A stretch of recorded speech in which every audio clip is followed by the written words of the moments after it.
Hey, it's Bex from Positively Together. For the next few weeks for 2 Minute Tuesday, I wanted to do a series about cues.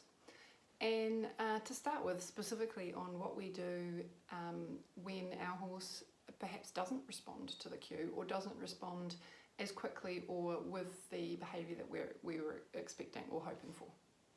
So the biggest reasons, the most common reasons I think for this is either cue recognition, so how strongly we've trained and how cleanly we've trained the behaviour and then associated the cue. And the other part of that is how clear our cue is. So we may have trained a really good behaviour, but if our cue isn't clear, so if it's getting muddied with another cue that they already know, then they're going to have some confusion there.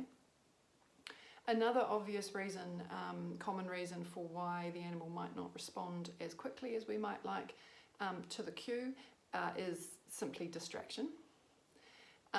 So if we take a practical example to start with, we're going to dig further into a few of these different things and associated topics over the next few weeks.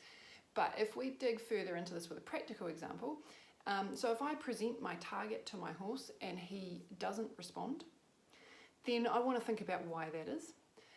So we're using a really simple example of just a touch target for the purposes of this conversation. But if my horse doesn't touch the target because he is on full alert and looking in that direction, then A, that's my fault for presenting the target when he clearly was not going to respond to it, was not going to see it or have the bandwidth to respond to my cue. And B, there's no point in continuing to hold out that target and waiting for a response when all of his focus is somewhere else. So my response if my horse was distracted is to take that cue away. So if it's a target, I'm just going to drop that target down by my leg and I'm going to give him the time to resolve whatever is potentially threatening his safety or causing him anxiety over there. When he reconnects his mind back to mine, then I'll present the target.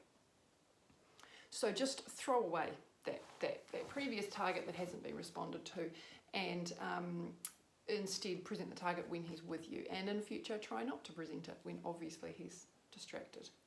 Now, the other scenario is if he's looking at the target, not touching it, but is clearly with you and thinking about it.